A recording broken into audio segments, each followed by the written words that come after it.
You're supposed to say 3.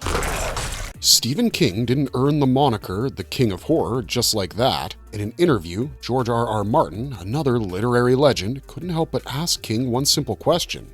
How does he manage to write so many books so fast? We get it.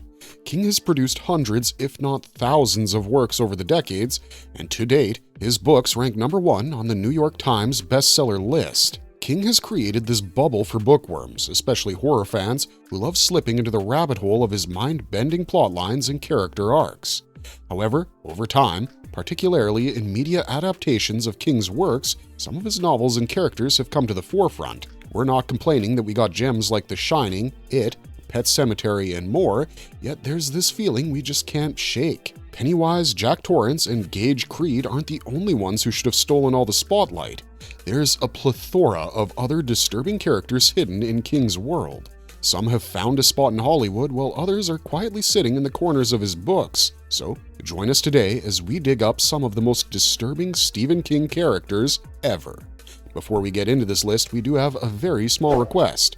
If you like our content, please support us by subscribing to the channel. This is a small click for you, but for us, it means a lot. Thank you.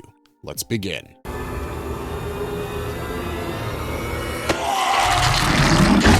Pennywise.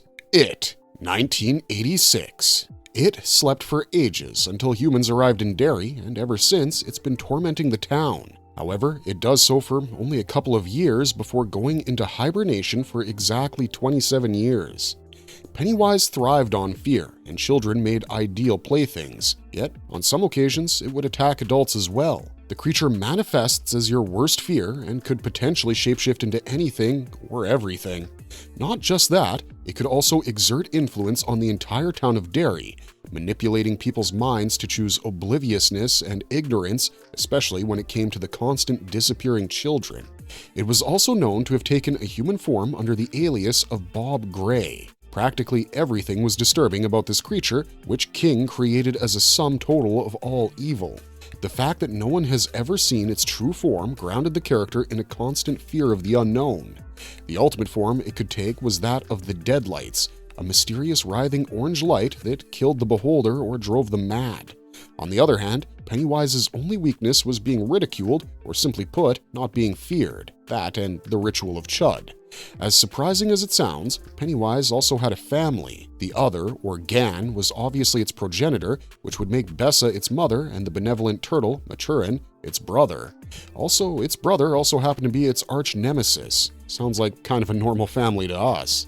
Every time Pennywise awakened, history had seen the formation of a losers club that tried to defeat the ancient being before it could feed on too many children. If there was one thing that made Pennywise even more sinister, it was the fact that the deranged clown literally ate children after salting their meat in their own anxieties, and he didn't appear to those who were strong-minded enough not to be scared. That meant only a frightened little child could see Pennywise in a room full of people, while the others had no idea about the trauma they were experiencing. We could go on talking about Pennywise all day, and if you follow our channel, you know we do. But, as we said, we shouldn't let it steal all the fame, huh? Stephen King has kind of done that for us, incorporating Pennywise into several other works and always ensuring that it lived. Time to move on to our next entry, but before that, we have one last thing we want to address: the connection between Pennywise and the Crimson King. The latter was the Dark Lord in King's multiverse. Many fans believe that Pennywise is the Crimson King, while others think it's just a servant of the antagonist. However, given that they both share the Deadlights, it's crystal clear that the two were connected. You did it! You murdered my Misery! Annie Wilkes, Misery, 1987. Okay, time to wrench ourselves free of Todash space because we have a terrifying human villain introduced in King's 1987 novel Misery, a former nurse named Annie Wilkes. For those who aren't familiar with the novel, Misery revolved around a best-selling author, Paul Sheldon. Paul had made a name for himself by selling the Misery Chastain romance series, but was now tired of it. He then tried to shift to a new subject and successfully finished the manuscript titled Fast Cars. However, Paul ended up getting severely injured in an accident and was rescued by Annie, the self-proclaimed #1 fan of Misery. Soon, the rescue turned into imprisonment and Annie kept Paul drug-dependent, forcing him to burn the Fast Cars manuscript and revive the Misery series. Paul soon realized that his captivity had now become a physical and psychological battle against a woman whose fandom had turned into pure madness. There's no doubt that Annie was the sole villain here, but wait till you hear what a psychopathic bitch she was. For starters, Annie was a serial killer. She served as the maternity nurse at a hospital in Boulder, Colorado. Oh God, why? Expectedly, several infants under her care died mysteriously, and though she was tried for their deaths, Annie was acquitted due to lack of evidence. The press, however, strongly, and might we say rightly, believed she was guilty and labeled her as the Dragon Lady. If only Paul had known this. When he finally learns about all of this, he figured that Annie murdered other patients too, and no one really noticed that since they were too sick or suffered fatal injuries beforehand. Oh darling, hold your breath. Annie started rehearsing her killing skills long before she killed her father as a child. She also killed the neighbors and their father. That brought her kill list up to 70 goddamn people. The woman even got married to a physical therapist, Ralph Dugan. Thankfully, the man divorced her, citing mental cruelty, but for some reason, she didn't kill him. Dangerously bipolar, the woman found solace in Paul's misery novels and had a series discussed for curse words. She tortured Paul in terrifying ways just to get another misery story. Annie made him drink soapy water, sedated him, and even went so far as to cut off his foot when Paul tried to escape. Paul did manage to kill her in the end, but man, that was one upsetting thing to visualize. When the book was finished, Annie planned a murder/suicide, but the plan backfired when Paul burnt the fake manuscript and shoved the charred pages down her throat. Annie then tripped on the typewriter and hit her head. However, she still tried to crawl out and intended to kill the writer with a chainsaw. It's not just Annie's insanity that was unsettling. The metaphorical way she died, choking on the very thing she fixated on most, shows exactly how King mastered terror. Annie also appeared in the second season of Castle Rock, played by Lizzie Kaplan. Wendy, I'm home. Jack Torrance, The Shining, 1980. Good God, how do we even explain how creepy and unnerving this guy is?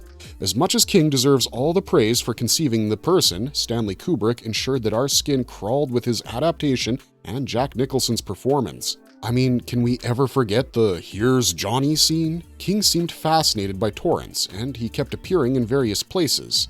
Apart from the Shining movies and miniseries, he was a posthumous villain in Dr. Sleep, Misery, and is also referred to in Castle Rock. Jack was a family man with a wife, Wendy, and a son, Danny. He was born to Mark Anthony Torrance and has quite a sprawling family with brothers and uncles. Before taking on the winter caretaker role at the godforsaken Overlook Hotel, Jack was an author and former teacher. His motive was to use the serenity to write a play. The boy grew up in a middle-class Catholic family on the east coast of the U.S., but had a troubled childhood. Mark was an abusive father, despised by his sons. This fueled the misogyny that would shroud Jack one day. Even in his childhood years, Jack would vent out his domestic abuse on his classmates and animals.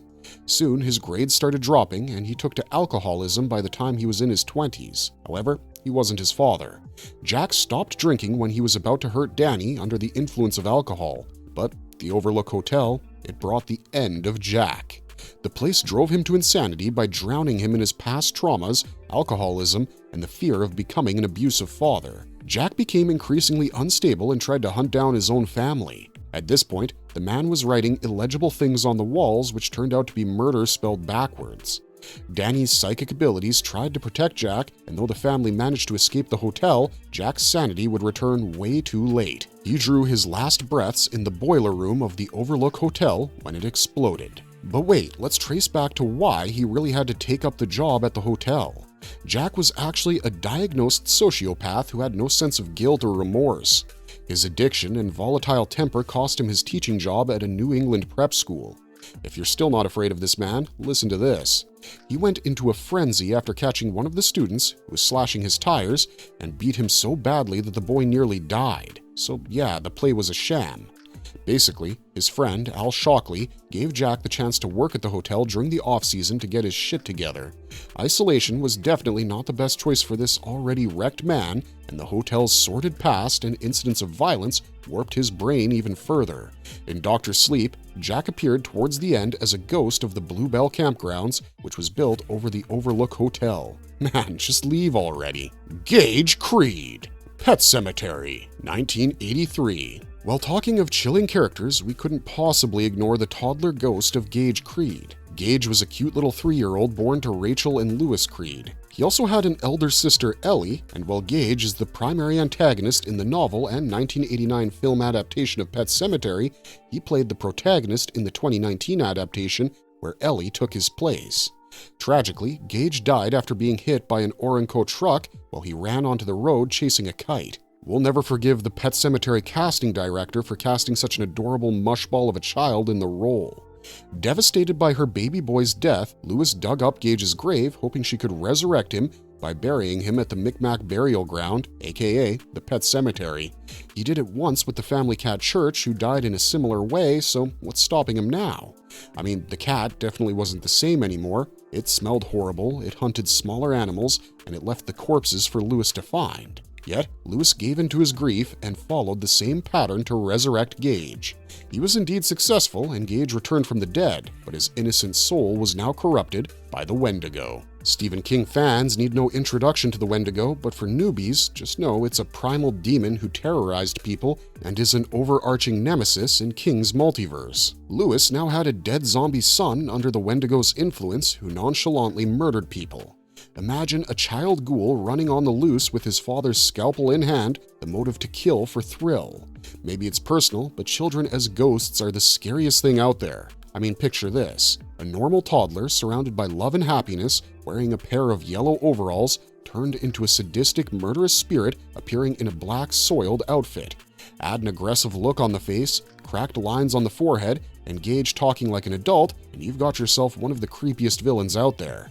He went so far as to stab his own mother. Lewis managed to inject Gage with a lethal dose of morphine, which took him out, and then Lewis set the house on fire. Gage Creed is by far the youngest antagonist in King's stories, and trust us, no one's wicked giggles will haunt you more. Randall Flagg, The Stand, 1978. Well, if it's not the most infamous and recurring villain of them all. King introduced this character in his novel The Stand, but ever since, Randall has found a place in several other works by the author, be it as the primary antagonist in The Eyes of the Dragon, the first volume of The Dark Tower, or as an unseen and minor antagonist in The Song of Susanna, and in the third volume of The Wastelands. Randall Flagg has made his mark. That's not even half of the appearances he's made in King's multiverse, but that's not the point. The point is how significant a villain he's been. So who is Randall Flagg? Flagg, who, by the way, goes by various names like the Man in Black or Martin Broadcloak, was an accomplished sorcerer who was a devoted servant of the Outer Dark. His real name was Walter Paddock, and he was an embodiment of pure evil led by none other than the Crimson King. He was endowed with supernatural abilities, including necromancy, prophecy, and an unusual control over predatory animals and human behavior.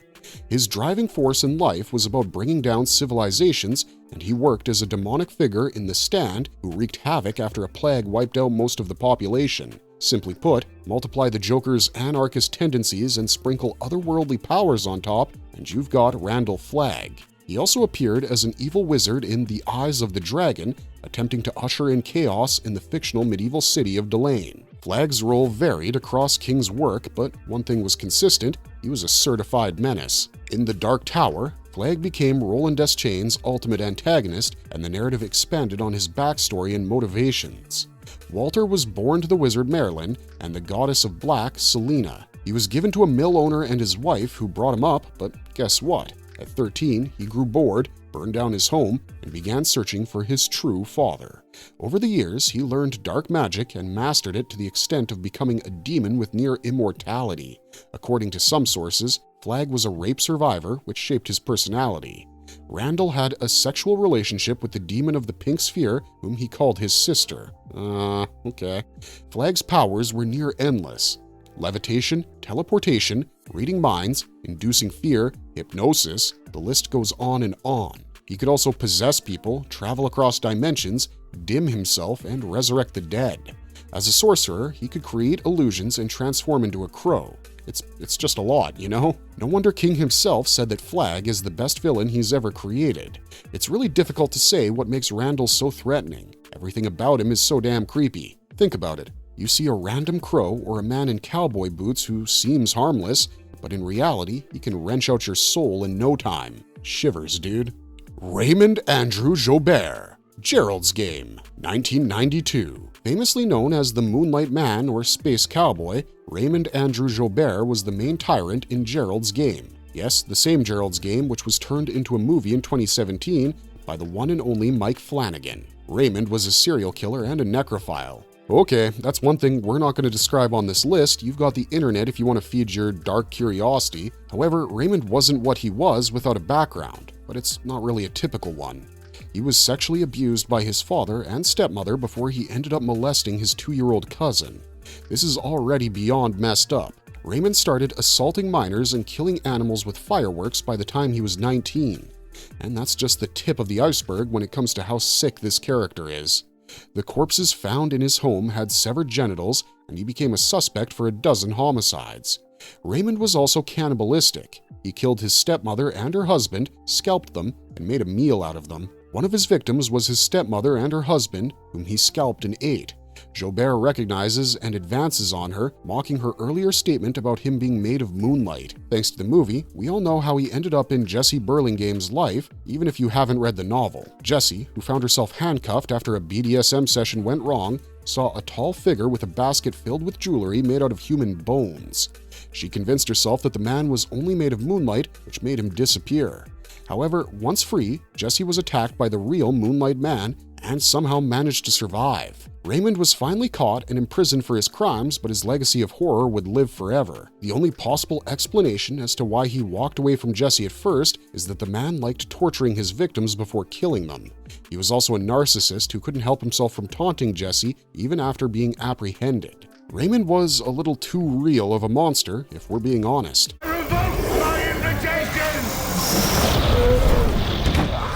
Kurt Barlow, Salem's Lot, 1979. Kurt Barlow was a vampire who moved to Jerusalem's Lot, Maine, with the intention of forming a vampire colony of his own. However, Kurt was no regular vampire. He was a Type 1 vampire, meaning he was one of the rarest and most powerful vampires in King's universe. Kurt reached Jerusalem's Lot by the classic trope of being smuggled in a coffin by his assistant, Richard Straker, and he settled in the allegedly haunted Marston house. No one really knows how old this vampire is, but apparently he was already present centuries before the beginning of Christianity. He originated from ancient European bloodlines and could hibernate for ages in special soil boxes to protect his immortality. Government books recorded him as Kurt Braken. Kurt used the guise of an Austrian nobleman and, under this name, corresponded with Hubert Marston of the Lot for over 12 years. Marston had his own issues and took his own life, but the novel heavily indicated that Kurt and Marston had some kind of an agreement that allowed the former to come to Jerusalem's Lot. Kurt had quite a life. He had fled Germany due to a vampire hunt and made a home in Brit. Upon securing British citizenship,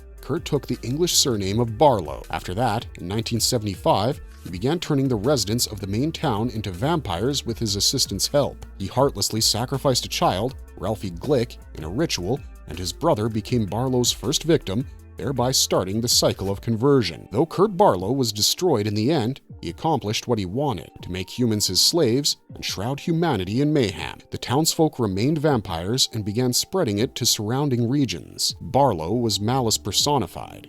He was an extremely calculating and smart vampire who forced people to drink his blood, killed people, smashed their heads, and even sucked blood from Straker's corpse. One look at Kurt was enough to send chills down the spine. He was described as having a pale white face, needle-sharp fangs, and glowing red eyes. King relied heavily on classic cliches, and like Bram Stoker's Dracula, Barlow too grew younger and more handsome as he kept feeding on blood. The Dark Tower series expanded on Barlow's powers as a Type 1 vampire. It's kind of the usual vampire traits, just a lot more enhanced. Superhuman strength, speed, mind control, you know how the vampire catalog pans out. However, Barlow possessed some interesting skills as well, including telepathic communication with his vampire minions. As for weaknesses, King went fully traditional.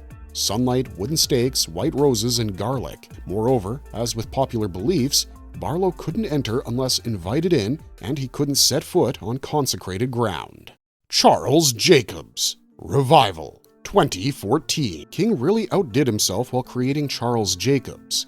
He's no spectral figure or monster, Charles is a haunting example of what obsession and grief can do to a person. Charles and his family moved to Harlow, Maine after he was appointed as a minister there. Everyone in the town loved him, especially after he cured Conrad's throat injury with an electrical experiment. This made Conrad's brother Jamie a little too fond of him. However, things soon took a tragic turn for the Reverend when his wife and child died in a gruesome car accident. Heartbroken, Charles denounced religion and was ultimately banished from the town. However, Jamie was still attached to him. Over time, Charles completely lost focus and began taking on side gigs as either a faith healer or a sideshow huckster. But beneath all of this, only one thing kept him alive: his passion for experimenting with electricity. Years later, Jamie crossed paths with him. The little boy was now a heroin user who happened to collapse from withdrawal, leading to Charles using electricity to save him. However, soon, Jamie started experiencing horrible side effects, such as trying to jab himself with something sharp. Jamie soon discovered that many people who were apparently cured by Jacobs went through similar pain, insanity, and had even killed themselves. Yet, he resorted to Jacobs to treat the cancer of his childhood sweetheart, Astrid, which came at the cost of him becoming the madman's assistant. Jacobs' final experiment attempted to resurrect a dead woman. He had allegedly discovered something called secret electricity, an all-powerful energy source. However, his intention was to revive her in a manner where she would be clinically dead, but still be able to communicate from the afterlife. All of this was to learn about what happened to his wife and child after their deaths. The experiment was a success, but in a far more terrifying way than Jacobs ever imagined. Mary Fay did return to life, but in the process, she opened a doorway into the realm of chaos, the Null. In the Null, the dead were enslaved by monstrous beings and ruled by the Mother. Jacobs, who was once disturbingly confident and a downright maniac, realized what he had unleashed. Helplessly lying on the floor, he could only watch as Mother claimed his life. Ardelia Lortz, the Library Policeman, 1990. The Library Policeman was one of 4 stories in King's novella collection, 4 Past Midnight. There was this librarian named Ardelia Lortz who traveled through the world for years before arriving at Junction City, Iowa. Ardelia was no ordinary librarian. She was a sadistic demon targeting children. The creature killed the real Ardelia, possessed her body, and took her name before coming to Junction City. Soon, Ardelia started emotionally abusing children under her care in the library. She would tell them horrifying fairy tales, and in no time, killed Mr. Levin, under whom she worked, and took over the library as the head librarian. In the meantime, she also seduced a young man named Dave Duncan. After some time, she killed some kids and went into hibernation. Dave tried to go against her, which ended up leading to the murder of Deputy John Power. We swear we're not confusing this demon with Pennywise, however, some fans believe that they're of the same species. 30 years later, Ardelia resurfaced and set her eyes on the protagonist, Sam Peebles, who came to the library in search of some books. However, the books were accidentally destroyed. Sam soon realized that Ardelia was an entity that fed on fear and was now attempting to use him as her new host. Also, since Sam mistakenly ruined the books, a library policeman showed up at his house. Now, Sam was sexually assaulted by this man in his childhood, so he figured that the one claiming to be the library policeman was actually an embodiment of Ardelia. Sam and his friend Naomi attempted to kill Ardelia with Dave's help, but the latter was slaughtered by the demon. Sam, on the other hand, managed to destroy Ardelia's body, but guess what? The creature had already latched onto Naomi in the form of a blustery growth. Ultimately, he removed the thing from Naomi's neck, now in the form of a lump of flesh, and got rid of it by putting it on a railway track where it was run over by a train. El Cuckoo, or The Outsider. The Outsider, 2018. El Cuckoo, also known as The Outsider, was the primary villain in King's 2018 novel and a supporting antagonist in the author's multiverse. However, the term has a folklore origin. It usually refers to a boogeyman figure from Spanish or Portuguese tradition that parents use to frighten naughty children. The creature has no fixed appearance and can change its shape. However, people often describe it as a dark silhouette, a furry monster, or a small creature similar to a goblin. In some versions, it has glowing red eyes and sharp teeth. In King's story, El Cuckoo was a paranormal shapeshifter that fed on humans and their pain. It collected the blood of someone from a retirement home in Dayton, Ohio, and seamlessly shifted into the person whose blood it stole, named Heath Hodges. El Cuckoo was a sick bastard.